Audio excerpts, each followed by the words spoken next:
Me again. I want to talk about one of the things which was one of my first. This is my bracelet, which was one of my first topics that I've planned in the very beginning when I started the channel in January. This topic was one of my planned ones, and it was called verbatim getting rid of pages and pages of stuff you've loved so much. Like getting rid of pages and pages and pages of the story that you've developed and that you've written and that you yourself want to read, because I think we always write whatever we want to read. We always write whatever excites us and whatever is in our heart. So the subject was getting rid of this pages and pages of stuff you love so much. Because I distinctly remember that when I wrote the first draft, I wrote most of it last year and I finished in February this year. I distinctly remember that it was 250 pages long, and this was not even the longest it could have been. I mean, like if you've increased a bit the size of the font and like formatted in the correct way, it would have been like almost 300 pages. So it was, I think it was about above 100k words. So it was very long. And then I think the actual version that I've sent like out this week that I'm quite proud of, because I feel like I've cut it down to the bone almost, like to the, I've cut out all the stuff that I should have cut out from the beginning. I mean, should have. I think I could be wrong, but I think this one is like 150 pages, maybe like from 130 to 150 pages. So I've cut out like 40%, I think. And I didn't do it in one go. I did at least 4 or 5 editing rounds where I've thought about the structure, I've thought about the story, I've thought about how to make it stronger. And unfortunately, I have to say that the more you think about it and the more you look at it, and the more you cringe at it, also, the more you understand that at times there are just strong things and less strong things, and you've got to be good at detecting the things that are quite strong from the things that are not. And I kind of debate on this with myself because I've read a lot of books where there are certain passages and pages which are so strong in terms of language, in terms of thought, in terms of how the author sees things. I remember those pages specifically and those scenes and those characters. But in those same books, you have the whole chapters or passages or places which are less strong, just less strong writing, less strong voice, and less strong um, POV. and and you can see it. Oftentimes you can see it. And there is this debate whether to exclude this or not. Because for me, I don't even know how I made that decision, but I ended up excluding quite a lot of things that I wasn't planning to exclude from the beginning. And I think I've once listened to an interview of a very popular author, Barbara Kingsolver, um, whose most recent book, the Damon Copperhead, is very well known, but it's not the only one that is well known. And she literally said in an interview that she sometimes has to write, I don't know, 100 pages, but get rid of most of them simply because the stuff that she needs is only 30 pages and all the rest of it is not needed or it's not as strong. And I find myself agreeing with her on this just simply because I too, the more I reread the story and the more I reread it, the dynamic become like the more I reread, the more I understand that I have my favorite parts and readers also favorite parts. And if the favorite part and the part that is strong only comes from the 50% of that story, it's not great. And if everyone says, for example, like they said to me, that the second part is quite stronger than the first, and that from the chapter 7 it really becomes quite solid, then I had to think long and hard about what am I doing in chapters 1 to 6 if only from chapter 7 it's getting really strong. Should I just exclude chapters from 1 to 6 then? Should I maybe put in the beginning the chapter 7, which is actually ultimately what I did? I made this decision completely intuitively. I think I just had a ping from the inside, which is something maybe that deserves another video. But I just had this ping from the inside that I should restructure, not rewrite, but restructure. And I've put one of the stronger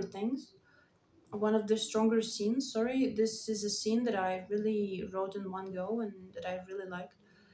This is a scene where the principal character, for the first time, she finds out she has abilities. Let's put it this way, and she finds it out suddenly, and she just starts seeing things about a person sitting next to her, seeing, I mean, private information about his family history, and she doesn't even know the person, but she clearly sees the visions and the information related to him, and she can't even talk to him because they are both in a public place. But this is one of the stronger scenes, and this is a scene where a lot of bad readers told me it's quite spooky and it's quite believable and it's quite well done. Not to toot my own horn, but I knew that the scene is strong, and I've put it in the very beginning. Like from the second paragraph, you already, or like the third paragraph, you already can um, see what's happening with her. And I had this idea before that I have to put the scene in the beginning, because before that I was never quite happy with the beginning of the story.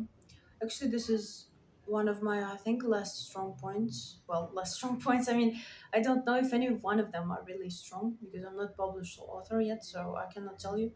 But one of my less strong points is that in the beginning of the story, I often kind of try my voice and try my narrative out instead of just jumping right in. And I'm one of those authors, I think, who need to cut out chapters 1 to 3 and just begin by chapter 4. And I'm one of those people who need to cut out 100 pages just to to remain with 150 pages in the end, because I need it. I need it, and the story also needs it. So I put it in the beginning, and this was a wild bet, but the beginning before was not quite right. Like, I mean, I've tried a few beginnings, I think, and one of them, which was the previous beginning, was the like it begins with the dialogue, with another character, which is actually not that important. But I was always not quite satisfied with this beginning, because when you introduce someone in the very beginning, and when the readers would expect him to be important, but this character actually wasn't to the story. I mean, he was one of the secondary or like even third level characters, and I was always asking myself, why are you beginning with him? Because he's not that important to the story ultimately. I think in this draft I've cut him out completely, actually, because he's just not that important. Um, and I think it's stronger now. I've actually think I've got everything that was just not filler, but that was less strong than the other stuff. And in the beginning, when you finish first draft, at times you can see it, at times you can't. But I think the more time passes, the more you can see the things that you need to cut out, and the less attached you are to them. Because to be honest, you're quite attached. I was quite attached. I think every author is quite attached to the stuff he is written, or she's written. And when you're attached, like looking into space. But when you're attached,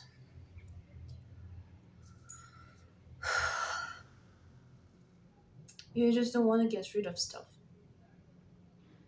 You just don't want to. You just don't want to. You know, like it's too hard. It's too hard. It's too hard to get rid of the stuff you loved.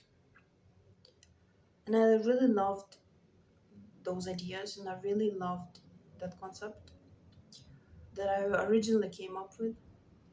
And if this book is ever accepted for publication, I will bring it up to the editor. I will bring up those parts, and I will ask that question whether they can come back into the book somehow. But what I think is the book gained from deleting them. And when I was deleting it now in May, I think enough months have passed that I could just look at it objectively and just look at these things that needed to be there that I couldn't go without, and the things that didn't necessarily need to be there. And I do think it's hard. It's hard to just get rid of the stuff that you love. It's hard to get rid of the characters you've came up with, the jokes that you've made, the concepts that you put in there. It's hard to get rid of stuff. and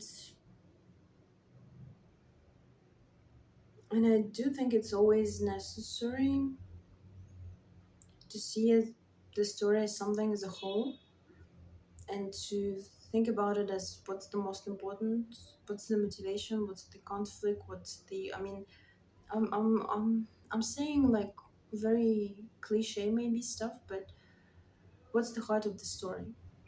And for me, the heart of the story was the beginning of love story between the two main characters, between the main character and the guy that you kind of don't understand whether he will come back or not, but he's the main character. And the heart of that story is their relationship, beginning of their relationship. This is the heart of it.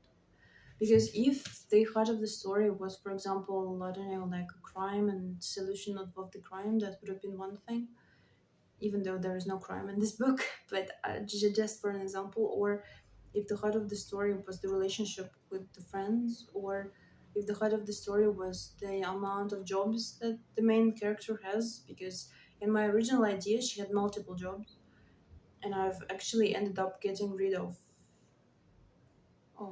some of her jobs simply because the heart of the story is their relationship.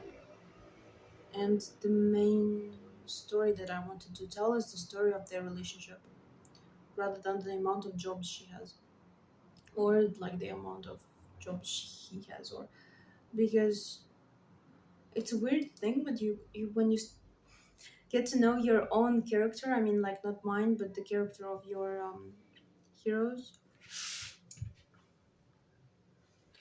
you you kind of excavate, like Stephen King put it, excavate more and more and more about them. Like I excavated all the jobs she was doing, all her friends, like her family relationships, but the the bread and butter and the heart, the actual skeleton of that story is a love story. It's not a job story. So like basically I had my motivation, but also there is another important thing, because I found out that when I was reading the text, because finally after a few months I could calmly read it without cringing, or I could calmly edit it, because I've already edited it a few times, but I just decided before the synopsis to give it like a last read. And when I've read it, um I've kind of I've kind of always had this, but I have my favorite parts, and I read them always like, okay, I read them with pleasure. And there are parts which I kind of don't like with to read with so much pleasure. They're just fine. And I kind of thought like that actually the parts that I like to read myself and the part where I get pleasure from reading them are the best ones, and they are the ones that need to stay. And the parts that I don't quite like to read and don't quite like to edit and I want to kind of skip are those that need to go. And ideally, of course, the manuscript should all be of the same level. It's impossible, but without those places, which even you, as an author, who's the first reader of your manuscript, even me as an author, if I don't want to reread them again, and if I'd rather skip, this is actually, I think, a sign that maybe the reader would like to skip them as well. And like editorially speaking, they are not that needed. And I don't regret it. I thought I would because it was a lot of work. Like it's days and hours and hours and hours of work. It's literally the stuff that I spent so much heart in, and I poured so much into myself into it. And ultimately, I don't even know whether the story will ever see the light of day or not. And ultimately, I don't know if that story would be in English or in my native language because I've tried translating it. And to be honest with you, for the moment, I've left that idea aside simply because I just I got this feeling that I should try for publication in the language it was originally written. And with English language, have different ideas, different stories, different people. Because to be honest, for it to really work in English, I sometimes think that I could be wrong, but I sometimes think that it should be rewritten in English with a bit of a different um, angle. But we'll see. So yeah, getting rid of the stuff you loved so much is very hard, especially as when you first write it, I think you cannot determine whether it's good or not. Like you're too close to it to see, you're too close to it to judge, and you love it too much to be an objective judge of your own work. And I love all my stories and that story in particular so much that I couldn't fathom getting rid of the stuff that I knew that I know now needs to go. But I'm learning, and in everything I write, I know there are things that are more stronger than others. There are things that just work more than others do, and that's it. And that's the nature of it. And ultimately, getting rid of the stuff that wasn't so good makes the stuff that is remaining that much better. Sad but true.